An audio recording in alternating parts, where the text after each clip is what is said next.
Pendant notre thérapie de couple, ma fiancée a dit, devant le thérapeute, il est ennuyeux. Je l'ai demandé en mariage uniquement parce que j'ai 34 ans et que le temps presse pour moi. Je suis resté silencieux et je l'ai laissé continuer à parler. Quand le thérapeute m'a demandé ma réponse, j'ai simplement dit, j'aimerais mettre fin à cette séance et à ces fiançailles. Moi, un homme de 31 ans, je me suis fiancé il y a 6 mois. Nous étions ensemble depuis 2 ans, nous vivions séparément, mais elle passait la plupart de ses nuits chez moi. Tout allait bien, du moins, c'est ce que je croyais. Le mois dernier, elle a commencé à devenir bizarre, à critiquer des choses futiles. Pourquoi est-ce que je n'ai pas d'objectif de carrière? Pourquoi je passe mes dimanches à regarder le football avec mon frère? Pourquoi ne pas aller dans des restaurants plus excitants? Je suis comptable, je gagne 85 000 $. Ni riche, ni pauvre, stable. Je pensais que c'était une bonne chose. Elle a suggéré une thérapie de couple. De la maintenance préventive, comme elle disait. Travaillons sur notre communication avant le mariage. Bien sûr. Le timing était étrange, mais d'accord. Je n'ai pas trop de fierté pour ne pas essayer. J'ai pris rendez-vous avec le Dr Reynolds, une thérapeute dont sa meilleure amie ne tarissait pas d'éloges. 200 $ la séance, mais peu importe. J'entre dans ce bureau. Canapé en cuir, boîte de mouchoirs partout. Le Dr Reynolds a la cinquantaine, un visage bienveillant, son bloc-notes à la main. Nous nous asseyons. Alors, qu'est-ce qui vous amène aujourd'hui? Ma fiancée n'hésite même pas. Elle se lance directement. Je l'aime, commence-t-elle. Je n'aime déjà pas le ton. Mais je dois être honnête. Il est tellement ennuyeux. Je cligne des yeux. Le docteur Reynolds hoche la tête comme si c'était normal. Pouvez-vous m'en dire plus à ce sujet? C'est simple, toute sa vie c'est le travail, le sport, et les jeux vidéo avec son frère. C'est tout. Chaque week-end, c'est la même chose. Il est comptable dans le même cabinet depuis 5 ans. Aucune ambition de gravir les échelons. Aucun intérêt pour les voyages. Rien d'excitant. Je reste assis là, en silence. Je la laisse déballer son sac. Le docteur Reynolds me jette un regard. Je fais un petit signe de tête, du genre, allez-y. Je veux entendre ça, moi aussi. Ma fiancée continue. Et honnêtement, il faut que je le dise. C'est moi qui l'ai demandé en mariage, parce que j'ai 34 ans et que le temps presse. Le silence dans la pièce devient pesant. Mes ovules ne rajeunissent pas. Toutes mes amies sont mariées et ont des bébés. Je fais défiler Instagram et ce ne sont que des annonces de grossesse et des gender reveal.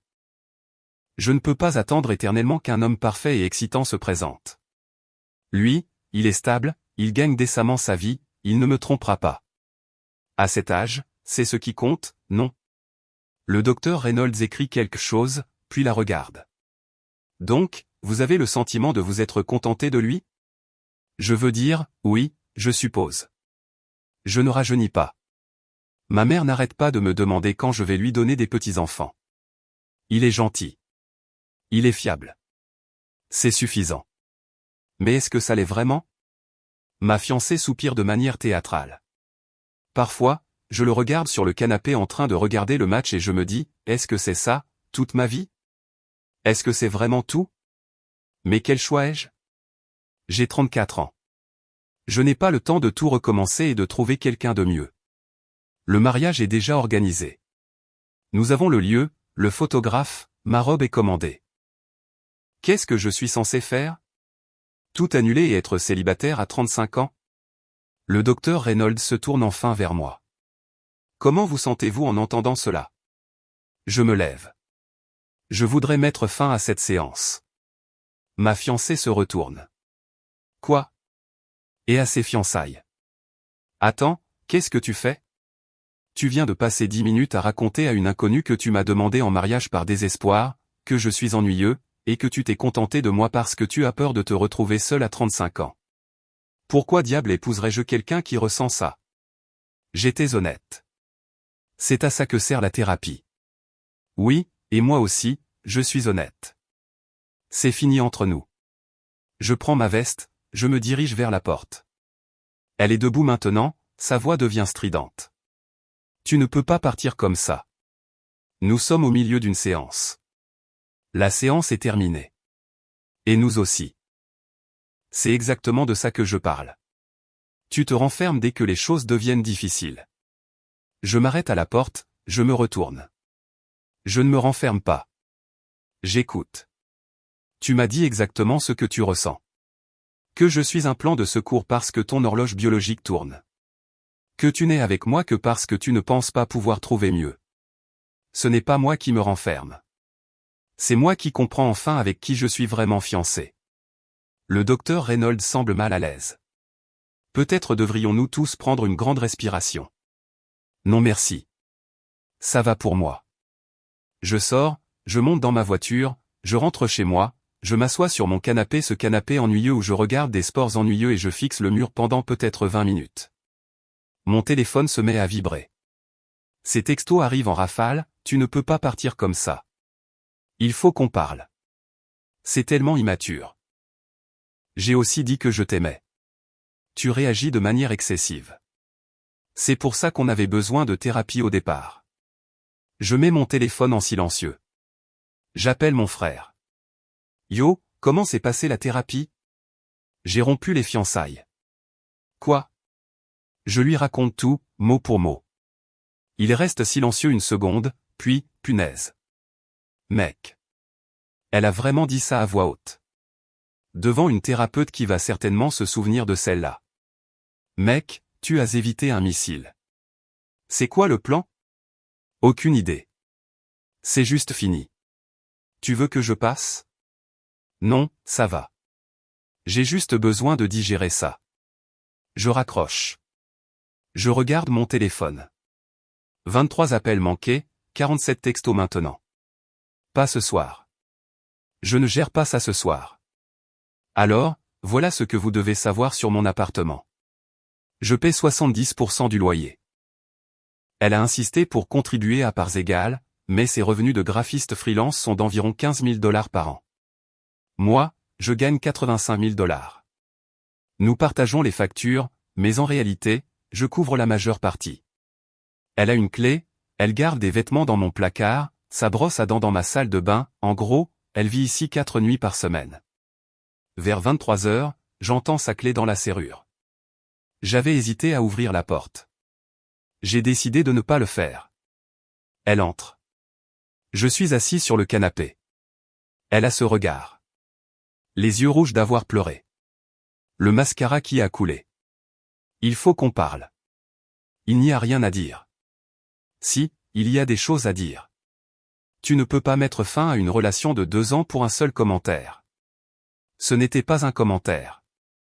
C'était la vérité sur ce que tu ressens vraiment. Elle s'assoit à côté de moi. Je me décale. Chérie, je ne faisais que me défouler. Je ne le pensais pas de la manière dont ça a sonné. Tu as dit à la thérapeute que tu m'avais demandé en mariage uniquement parce que tu as 34 ans et que le temps presse. Que je suis ennuyeux. Que tu t'es contenté de moi parce que tes ovules arrivent à expiration. Quelle partie de tout ça tu ne pensais pas? J'étais émotive. J'essayais d'être honnête sur mes sentiments. Super. Mission accomplie. Maintenant, je sais ce que tu ressens vraiment. Ce n'est pas juste. La thérapie est censée être un espace sûr pour s'exprimer. Pour exprimer quoi? Que tu ne veux pas vraiment m'épouser. Que tu as juste peur d'être célibataire à 35 ans? Parce que c'est ça que tu as exprimé, haut et fort. Elle se met à pleurer plus fort. Je veux t'épouser. Je t'aime. Non, tu aimes l'idée d'être marié avant que tes ovaires ne rendent l'âme. Je suis juste le type qui se trouvait là au bon moment. Ce n'est pas vrai. Je me lève. J'ai besoin que tu partes. C'est ridicule. Je ne pars pas. Nous vivons ensemble. Non, ce n'est pas le cas. C'est moi qui vis ici.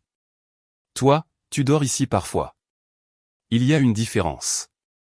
Et maintenant, tu ne fais même plus ça. Donne-moi ta clé. Quoi?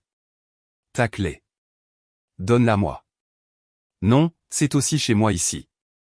En fait, non. Ton nom n'est pas sur le bail. Tu ne paies pas de loyer. Tu contribues peut-être à hauteur de 3 cents $ par mois pour les courses. C'est mon appartement. Maintenant, elle me regarde comme si elle ne me reconnaissait pas, tu es tellement froid, en ce moment.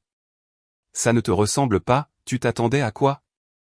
Que j'allais faire comme si tu n'avais rien dit de tout ça? Que je t'épouserais quand même, et que je passerais le reste de ma vie à me demander si, secrètement, tu ne m'en veux pas d'être ennuyeux. Silence. Elle tâtonne avec son trousseau de clés. Elle me jette la clé. Elle rebondit sur ma poitrine. Très bien. Parfait. Tu veux tout gâcher pour rien? Vas-y, mais ne viens pas pleurer quand tu réaliseras que tu as fait une énorme erreur. Elle attrape son sac à main, sort en trombe et claque la porte si fort que mon voisin a probablement dû le sentir. Je ramasse la clé sur le sol, je la pose sur le comptoir. Mon téléphone sonne. Sa mère. Je ne réponds pas. Elle laisse un message vocal. Je l'écoute le lendemain matin. Tu dois arranger ça. Ma fille est dévastée. Je ne sais pas ce qui s'est passé à ce rendez-vous, mais elle dit que tu es simplement parti. Ce n'est pas comme ça que les adultes gèrent les problèmes. Tu me rappelles et on trouve une solution. Supprimer. Le matin arrive. J'appelle un serrurier. J'explique brièvement la situation. Ex-petite amie. J'ai besoin de changer les serrures. N'en dites pas plus. Je peux être là cet après-midi. 180 $. Parfait. Je vais au travail. J'essaie de me concentrer sur des feuilles de calcul. Impossible. Mon téléphone n'arrête pas de vibrer. Sa meilleure amie, maintenant. Je réponds au troisième appel. Quoi? Comment ça, quoi? Elle est dévastée. Elle m'a dit que tu avais rompu les fiançailles pour rien. Pour rien? C'est ce qu'elle a dit? Elle a dit qu'elle avait été honnête en thérapie et que tu avais pété les plombs. Est-ce qu'elle t'a dit ce qu'elle a dit? Qu'elle avait quelques inquiétudes concernant la relation. Elle a dit à la thérapeute qu'elle m'avait demandé en mariage uniquement parce qu'elle a 34 ans et qu'elle panique à cause de son horloge biologique, que je suis ennuyeux, et qu'elle s'est contentée de moi parce qu'elle ne pense pas pouvoir trouver quelqu'un de mieux avant d'être trop vieille. Voilà quelles étaient ses inquiétudes. Silence. Elle ne m'avait pas dit cette partie-là. Ouais, ça ne m'étonne pas. Donc, non, je n'ai pas pété les plombs pour rien. J'ai mis fin à notre relation après avoir découvert que ma fiancée ne veut pas vraiment m'épouser. Elle veut juste épouser n'importe qui avant que ses ovules n'expirent. Je veux dire, elle subit beaucoup de pression. Sa mère n'arrête pas de lui parler de petits-enfants. Toutes ses amies sont enceintes. Ce n'est plus mon problème. Tu vas vraiment jeter 2 ans de relation parce qu'elle a peur? J'y mets fin parce qu'elle a admis s'être contentée de moi. Grosse différence. Ne m'appelle plus. Je raccroche. Je bloque le numéro. Le serrurier arrive à 14 heures.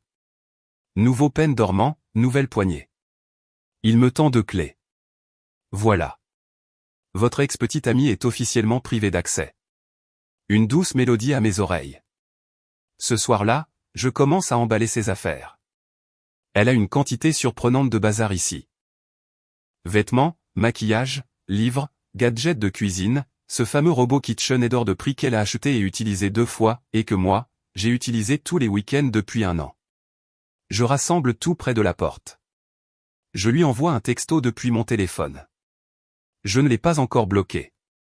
Je me suis dit que j'avais besoin d'une ligne de communication pour la logistique. Tes affaires sont emballées. Viens les chercher ce week-end, samedi, entre 10h et 12h. Toi et une personne. Pas de drame. La réponse est immédiate. Je n'arrive pas à croire que tu fais vraiment ça. Samedi de 10h à 12h. Confirme. On peut juste parler, s'il te plaît? Rien à dire. Confirme l'heure de passage. C'est tellement cruel. Tu confirmes ou pas? C'est bon. Samedi. Mais ce n'est pas fini. Si, ça l'est. À samedi. Maintenant, j'attends. Samedi matin, 9h45. Je suis prêt. Ses affaires sont dans des cartons, empilés près de la porte. J'ai déjà décidé qu'elle ne dépasserait pas l'entrée. 10h02 on frappe à la porte. J'ouvre. C'est elle, sa mère, et sa meilleure amie. Génial. Tout un entourage. Salut, dit-elle doucement, les yeux tout rouges et gonflés. Salut, voilà tes affaires. Je désigne les cartons. Sa mère s'avance. Il faut qu'on parle de ça. Non, pas du tout. Il faut qu'on charge les cartons et qu'on s'en aille. Tu ne peux pas jeter une relation comme ça pour un seul commentaire. Pas un seul commentaire. Une confession entière sur le fait qu'elle s'est contentée de moi parce qu'elle vieillit. Mais bien sûr, appelons ça un seul commentaire. Sa meilleure amie intervient. Elle était vulnérable et effrayée. Tu es censé la soutenir, pas la punir. La soutenir dans le fait de se contenter de moi. Non merci, sans façon. Mon ex prend enfin la parole. Où est le robot KitchenAid? Je pointe vers le comptoir de ma cuisine où il se trouve. Ça, c'est à moi. Je l'ai acheté avec l'argent que je t'ai donné pour ton anniversaire, et c'est moi qui l'utilise vraiment. Il reste. Le visage de sa mère devient rouge. C'est mesquin. Tu es vraiment mesquin. Probablement. Je m'en fiche. Mon ex commence à fouiller dans les cartons, à vérifier les choses. Puis elle remarque quelque chose.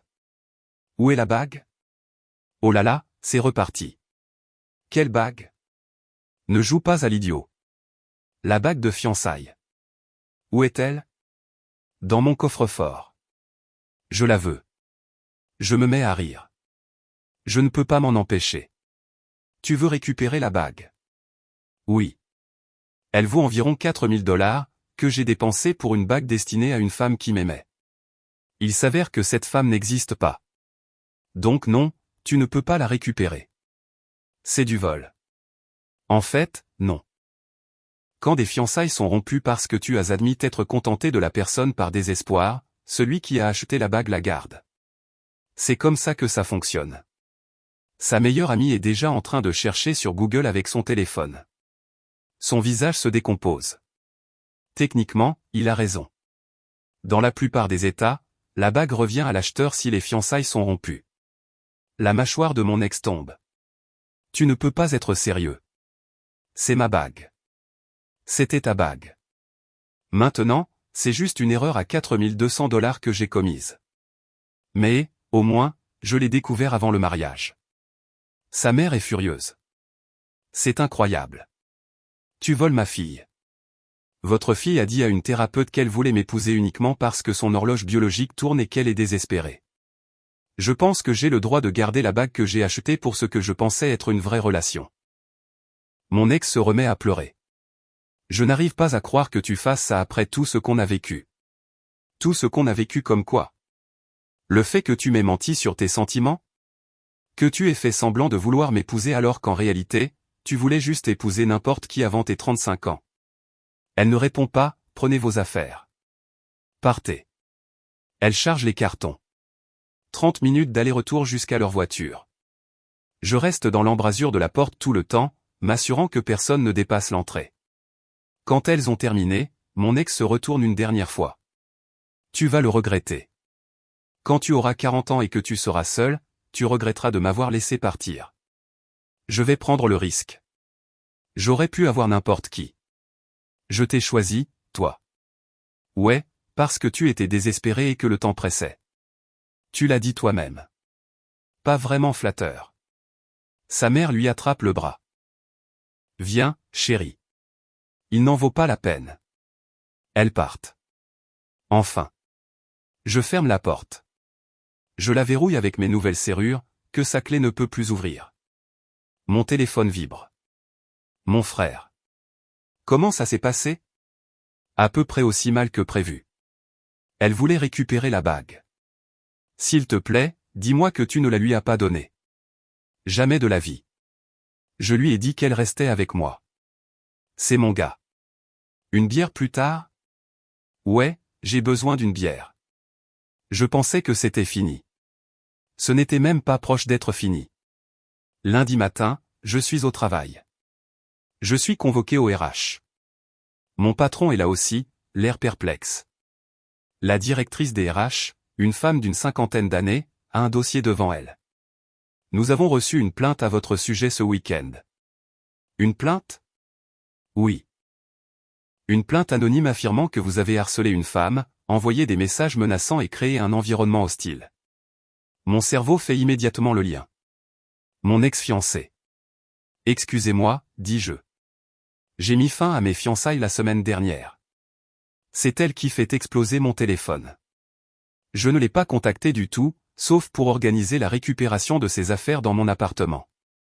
Mon patron intervient. Attendez, c'est à propos d'un problème relationnel. Apparemment. La directrice des RH semble sceptique. Pouvez-vous prouver que vous ne l'avez pas contactée? Je sors mon téléphone. Je leur montre mes messages. Les seuls textos que je lui ai envoyés concernent la récupération de ses affaires. Je leur montre mon journal d'appel. 0 appel vers son numéro. Je leur montre ma liste de numéros bloqués.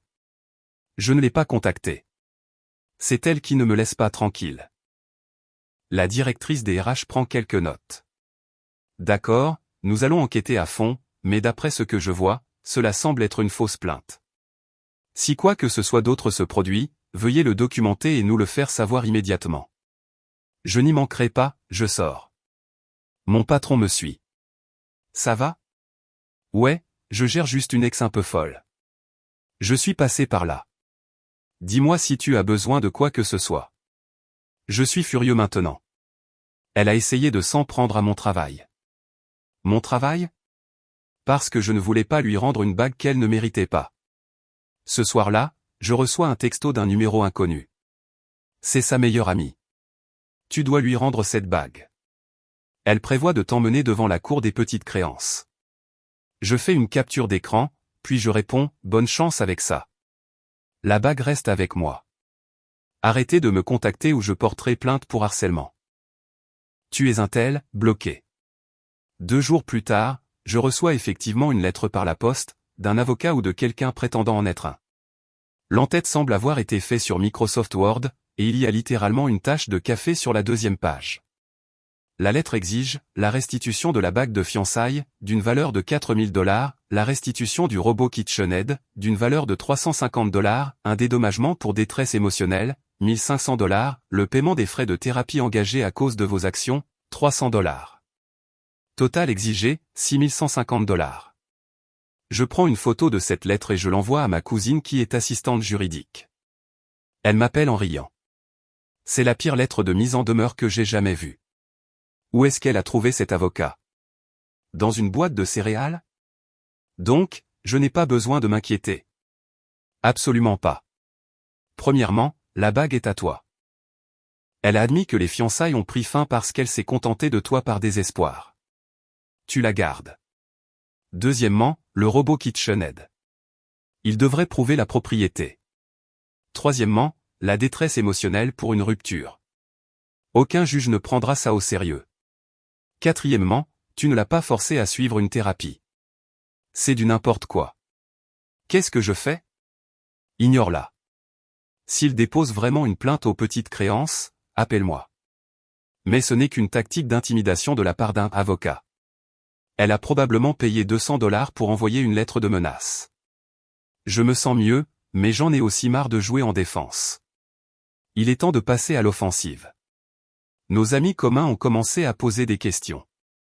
Sa version des faits se propage, il m'a abandonné pendant un moment de vulnérabilité en thérapie. Il est cruel et froid. Il ne veut même pas me parler. Pratique, la façon dont elle omet la partie où elle avoue se contenter de moi parce que ses ovules arrivent à expiration. Un de nos amis communs, un gars que je connais depuis 3 ans, me le demande directement lors d'un barbecue le week-end. Mec, que s'est-il réellement passé? Elle dit que tu as tout plaqué pendant la thérapie sans raison. C'est ce qu'elle a dit? Ouais, qu'elle essayait de travailler sur la relation et que tu es juste parti. Tu veux savoir ce qu'elle a vraiment dit? Ouais, mec. Ta version de l'histoire? Elle a dit à la thérapeute, devant moi, qu'elle m'avait demandé en mariage uniquement parce qu'elle a 34 ans et que le temps presse. Que je suis ennuyeux. Qu'elle s'est contentée de moi parce que son horloge biologique tourne et qu'elle ne pense pas pouvoir trouver quelqu'un de mieux avant d'être trop vieille. Ses mots exacts. Ses yeux s'écarquillent. Punaise. Elle a dit ça? Mot pour mot? Donc ouais, j'ai mis fin à tout, sur le champ. Mec, je ne te blâme pas. C'est brutal.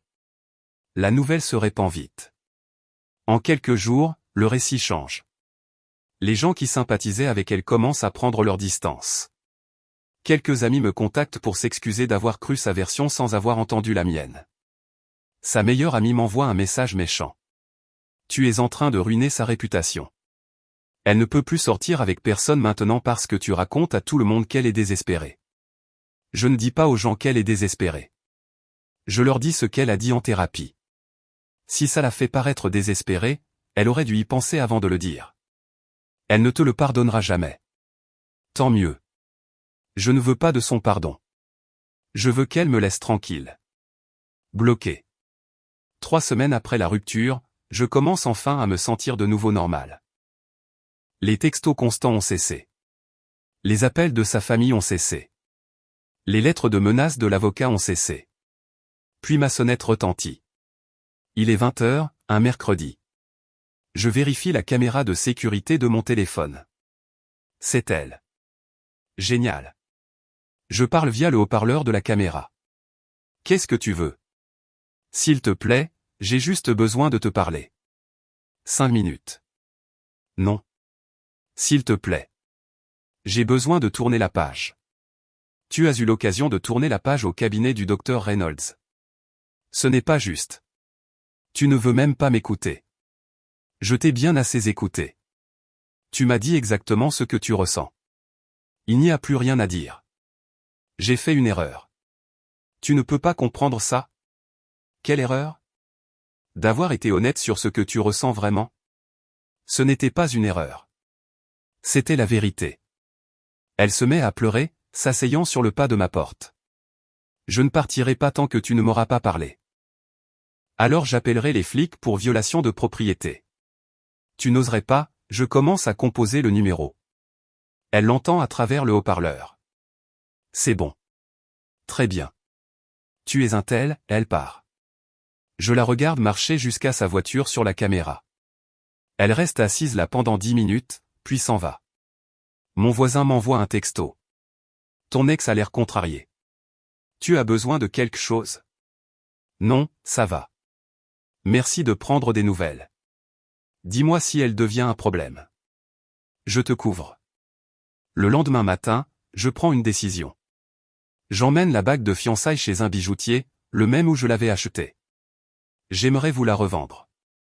Le bijoutier, un homme plus âgé qui se souvenait de moi, a l'air triste. Je suis désolé que ça n'ait pas marché. Moi aussi. Mais pas tant que ça. Il l'examine. Je peux vous en donner 3400 $. Vendu. Vendu.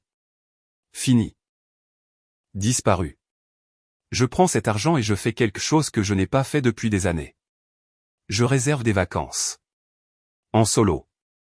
Une semaine sur la côte. Une jolie petite maison de location. Accès à la plage. Calme. Je le dis à mon frère. C'est bien pour toi, mec. Tu le mérites. Ouais, c'est vrai. Mon ex l'apprend, je ne sais comment. Probablement par des amis communs. Elle m'envoie un texto depuis un autre nouveau numéro. Tu as vendu ma bague. C'était la mienne. Tu n'en avais pas le droit. Mauvais numéro. Ici Patrick. Bloqué. Sa mère laisse un dernier message vocal. J'espère que tu es heureux. Tu l'as détruite. Elle a dû annuler tout le mariage. Elle a perdu des acomptes. Nous avons dépensé de l'argent pour une robe. Tout le monde pense qu'elle est une blague maintenant. Tout est de ta faute. Je supprime sans écouter jusqu'au bout. Sa meilleure amie fait une dernière tentative. Elle est vraiment désolée. Elle veut réessayer. Elle suit une thérapie maintenant, elle travaille sur elle-même. Envisagerais-tu de reprendre une thérapie de couple? Non, c'est terminé. Elle m'a dit qu'elle s'était contentée de moi. Ce n'est pas quelque chose dont on se remet. Tu es sans cœur. Peut-être, mais au moins, je ne suis pas désespéré. Bloqué. Dernière mise à jour, parce que les gens continuent de demander. Cela fait environ 1 mois et demi que tout a explosé. Voici où les choses en sont. Je suis parti en vacances. Une semaine entière sur la côte. Les matins à la plage. les après-midi à lire. Les soirs dans des restaurants locaux. J'ai essayé tout ce que je voulais. Je n'ai pas pensé à elle. Je n'ai pas pensé au mariage. Je n'ai pas pensé au fait d'avoir 31 ans et d'être de nouveau célibataire. J'ai juste existé. Je suis revenu en me sentant plus léger, comme si je m'étais débarrassé d'un poids que j'ignorais porter. L'argent de la bague a financé tout le voyage, et il en restait. J'ai acheté une nouvelle télévision avec le reste. Une 65 pouces. Magnifique. Mon ex a tenté un dernier coup il y a environ 2 semaines. Elle s'est pointée dans un bar où elle savait que je serais. Une fête d'anniversaire d'un ami. Elle est juste apparue. On peut parler, s'il te plaît? Je l'ai regardée, vraiment regardée. Elle avait perdu du poids. Elle avait l'air fatiguée, stressée. Une partie de moi se sentait mal. Une petite partie. Il n'y a rien à dire. Je me suis trompé sur toute la ligne. Je t'aime vraiment. Je veux vraiment t'épouser. Pas à cause de mon âge, mais à cause de toi. Nan. Quoi? J'ai dit, Nan. Je ne te crois pas. Et même si je te croyais, le mal est fait. Tu m'as dit que tu t'étais contenté de moi. Ça restera toujours dans ma tête, maintenant. À chaque dispute, chaque mauvaise journée, je me demanderai si tu penses, voilà ce dont je me suis contenté. Je ne peux pas vivre comme ça. Je ne penserai pas ça. Je te le promets. Tu l'as déjà pensé. Tu l'as dit à voix haute à une thérapeute alors que j'étais assis juste à côté. Elle s'est remise à pleurer. Toujours les pleurs. Donc c'est tout. C'est vraiment fini? Ouais, c'est fini. Tu devrais l'accepter, toi aussi. Je me suis éloigné. Je suis retourné vers mes amis, sans me retourner. Mon frère m'a demandé plus tard, ça va? Ouais, en fait, ça va très bien. Et je le pensais. Voici ce que j'ai réalisé pendant cette semaine à la plage. Je ne suis pas ennuyeux. Je suis stable. Et il n'y a rien de mal à ça. J'aime mon travail. Il n'est pas tapa accent Graveleuil, mais il paie bien, et je suis bon dans ce que je fais. J'aime mon appartement. J'aime regarder le football avec mon frère. J'aime avoir une routine. J'aime savoir à quoi m'attendre. Si quelqu'un pense que c'est ennuyeux, alors cette personne n'est pas pour moi. Mon ex ne cherchait pas un partenaire. Elle cherchait une solution à un problème. Le problème, c'était son âge. La solution, c'était n'importe quel homme prêt à l'épouser avant ses 35 ans. Il se trouve que j'étais là, pratique. Ce n'est pas de l'amour. C'est se contenter de quelqu'un, et j'y ai échappé.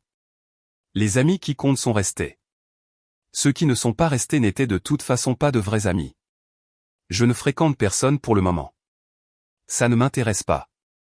Je prends du temps pour être moi-même, sans me soucier des délais de mariage, des horloges biologiques, ou de savoir si je suis assez excitant. Peut-être dans 6 mois, peut-être dans 1 an, peut-être jamais. Je m'en fiche un peu en ce moment. Ma vie est bonne, calme, simple, ennuyeuse, même. Et vous savez quoi? Ça me va parfaitement.